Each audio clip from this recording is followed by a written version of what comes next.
criança que o menino tá chegando. Peço a dona da casa. Olá pessoal, aqui é a Fernanda Caetano e hoje eu tive a honra e o prazer de entrevistar o Dr. Daniel Becker, que é pediatra e comanda o blog Pediatria Integral. E é com muito prazer que eu apresento para vocês agora essa entrevista. Queria que o senhor pudesse falar para a gente um pouquinho sobre esse projeto dos nossos filhos do século XXI, né? Eu acho que maternidade e paternidade no século XXI é um pouco, realmente parecido com a tua proposta, né? Porque é a gente pensar aquilo que é importante para a infância, portanto para mães e pais e avós, né? Não só mães e pais, cuidadores da infância em geral, professores também, pensar naquilo que é importante para as crianças hoje, porque a gente vê muito as pessoas preocupadas com o vento encanado, com o pé no chão, com comer muito, acabar o prato, e não estão pensando nas coisas mais importantes, que são o confinamento, o excesso de eletrônicos, a perda de direitos das crianças mais pobres, né, as questões relacionadas com o comportamento da família, com a permissividade excessiva, com o excesso de mídia, com o excesso de massacre publicitário que as crianças sofrem, enfim. Tudo isso, né, com essa vida na sociedade muito desigual, uma sociedade onde tem tanta exclusão, onde é difícil você realizar encontros com outras pessoas, com outros tipos de família, com pessoas de outras origens, enfim. Essas são questões muito importantes para a infância e a gente tem que trazer essa reflexão para pais e mães, né? Ampliar o olhar daqueles que pensam tradicionalmente os problemas da infância são comer todo o pratinho, ir bem na escola. Não, a gente tem que ampliar um pouco esse olhar. Eu acabei de receber um convite para uma palestra na Petrobras e o edital, assim, falar das principais doenças que atingem a infância. Gente, se a gente se limitar, falar tudo bem, sou pediatra, tem que falar de doenças e remédios e tudo mais. Eu trabalho com isso. Mas se limitar a falar de doenças é muito pobre. A gente tem que falar de saúde, aquilo que promove a saúde de pais e mães. E do desenvolvimento, né? E do desenvolvimento infantil, né? Porque é um processo, claro, né? É um caminhar, né? É o lugar da criança na sociedade, o lugar de pais e mães na sociedade, a relação entre o social, a família, a criança, né? Tudo isso é importante, né? Então a gente... Paternidade e maternidade do século XXI é isso, pensar essas questões todas e trazer isso para uma discussão aberta com pais e mães. Aí eu queria assim que o senhor falasse um pouco para a minha galera, né, que me assiste, que me acompanha, o senhor fala muito sobre essa coisa de brincar para fora, né, dessa necessidade da natureza e tal. Eu queria que o senhor falasse um pouquinho sobre a natureza da criança, né, do que essa criança precisa, né, quais são essas necessidades dessa natureza, né, da criança. As crianças têm necessidades biológicas, emocionais, espirituais, né? Integral, né? A criança é um ser integral e precisa que a sua natureza integral, a sua natureza holística seja alimentada em todas essas dimensões. Então ela precisa ser bem alimentada, por exemplo, né, com alimentos saudáveis. Ela precisa ter uma rotina de vida bacana, tem que ter um momento de brincadeira, um momento de sono, um momento de descanso, um momento de atividade física, um momento de estar em casa, um momento de estar fora de casa, um momento de brincar com o aparelho, um momento de brincar com a árvore, um momento de estar com os pais interagindo, um momento de estar com os amigos, né? Toda essa natureza múltipla da criança tem que ser contemplada. A infância tem que ser uma sucessão de múltiplas interações e de atividades que deem conta de permitir que ela viva a sua vida em todos os seus níveis, que ela viva integralmente a sua natureza, que é uma natureza tão ampla, tão profunda, tão bela, né? E tão possível de tudo, né? De florescer, virar tudo, de frutificar. Com certeza. Se o senhor pudesse voltar no tempo e da primeira infância dos seus filhos, o que o senhor continuaria tendo feito e o que o senhor mudaria para nos inspirar, né, os novos pais? Boa pergunta. Bom, eu vivia num momento onde não havia tantos eletrônicos, né? Então eu sempre fui um pai que funcionei muito como playground, assim. Eu era brinquedo, né? Levava eles para os parques, e fazia isso com muito gosto, com muito prazer, e brincava em casa também. O que eu mudaria? Duas coisas. Primeiro, eu daria mais tempo para isso. Eu tinha um trabalho internacional que me tomava muito, então eu viajava muito. Às vezes, eu viajava 7, 8 vezes por ano, ficava uma semana, 10 dias fora, então eram 80 dias, o resto do tempo também tinha que trabalhar, enfim. Era muita falta dos filhos que eu sentia. Então eu vivia situações onde eu fui para países incríveis, que eu nunca mais voltava, fui para a Austrália, fui para a Tanzânia, e eu acabava o seminário, o congresso, eu voltava. Todo mundo ia para a excursão, ia para o passeio, eu voltava. Eu me sentia culpado, morria de saudades, os filhos eram pequenos. Então eu talvez tivesse dedicado mais tempo um pouco a eles, mas eu também teria deixado eles brincarem mais sozinhos. Eu teria empurrado eles para depender menos da minha presença, né?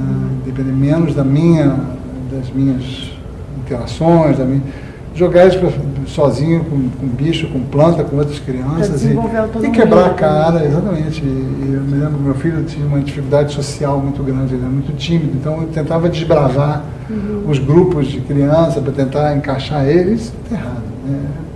Pode dar um empurrãozinho e tal, mas depois ele tem que se virar, ele vai ter que viver, aprender a viver da forma como ele é e aprender a mudar também a partir da forma como ele é.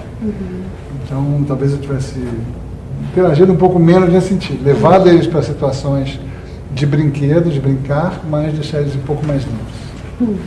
E a última coisa... E também ter dado menos porcaria para eles comerem. Eu era menos crítico naquela época.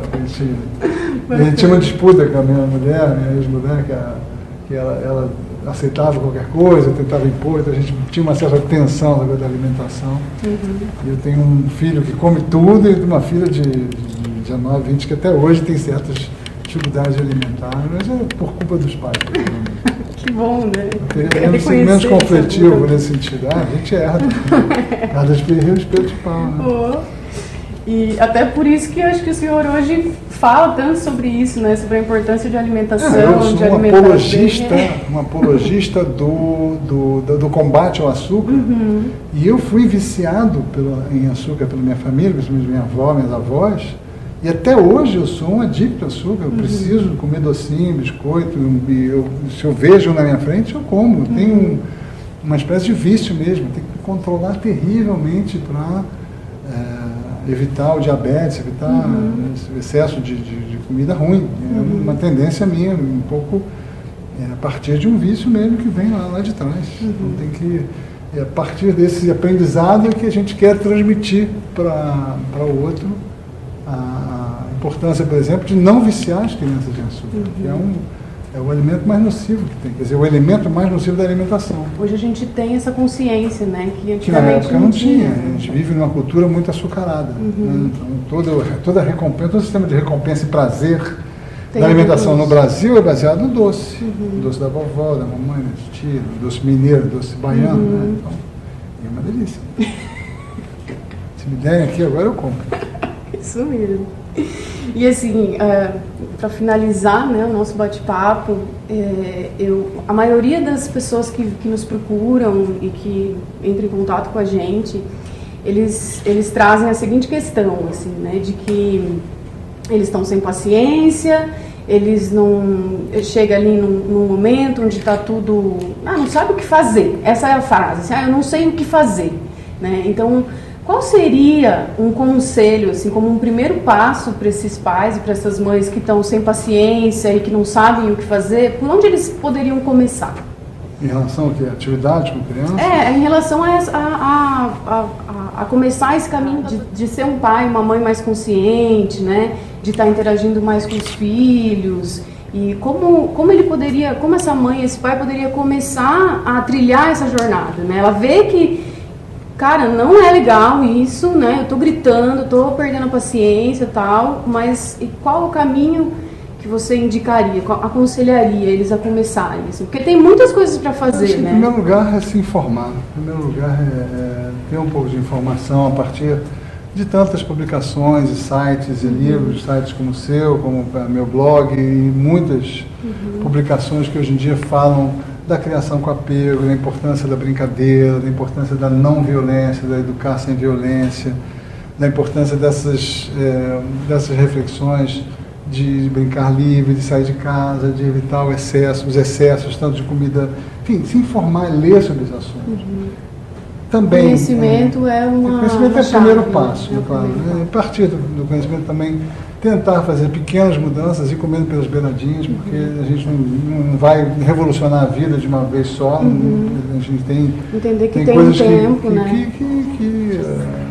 que emoldura a nossa vida, de forma que a nossa vida fica um pouco enrijecida também, encaixada nesses modelos, e que é difícil sair deles, né? Mas tentar ir mudando aos pouquinhos, tentar dedicar mais tempo aos filhos, dentro desse tempo, tentar brincar, interagir de forma mais produtiva, mais bacana, mais livre, mais leve, né? Tentar dar a comida melhor, tentar separar tempo para no fim de semana sair, enfim, começar aos pouquinhos, sem se culpabilizar, mas pensando naquilo que é realmente melhor para os seus filhos. O primeiro passo é conhecer um pouco esse universo dessa maternidade, paternidade, digamos assim, moderna, e ter uma visão crítica sobre essa criação tradicional, uma criação ausente, terceirizada, com comida ruim, industrializada, ficando em casa o tempo todo, com criança mergulhada em televisão, coisas, começar a ter uma visão crítica sobre isso. Para isso é preciso se informar, discutir, vir em fóruns como esse também, que foi tão bacana. Eu costumo dizer assim, né, que a gente tem um padrão, né? A gente tem um padrão que a gente conhece e aí a gente escolhe, né? Se a gente quer continuar nesse padrão ou se a gente quer ir além desse padrão, né? Então acho que essa é a grande mensagem que a gente traz. Às vezes assim, uma mudança, quando você já vem com essa ideia pronta, né, e você fazer um movimento, é um pequeno movimento. Quando você vem com uma ideia ainda de uma criação conservadora, tradicional, fazer esse movimento é um grande movimento. Esse talvez deva ser mais apreciado ainda. Uma pessoa que vem de um outro lugar e que entende a importância dessas mudanças e que dá um grande passo. Que isso é algo a ser elogiado, né? Fazer uma mudança importante na sua vida, mesmo vindo de uma criação, ela pessoalmente, ainda muito conservadora, muito antiga. Tá bom? Gratidão. Prazer. Foi um prazer enorme. Boa sorte no teu trabalho. Ter o senhor aqui com a gente. Obrigado. Seguimos juntos. Seguimos juntos. E voa o mundo, encanta por onde ele passa.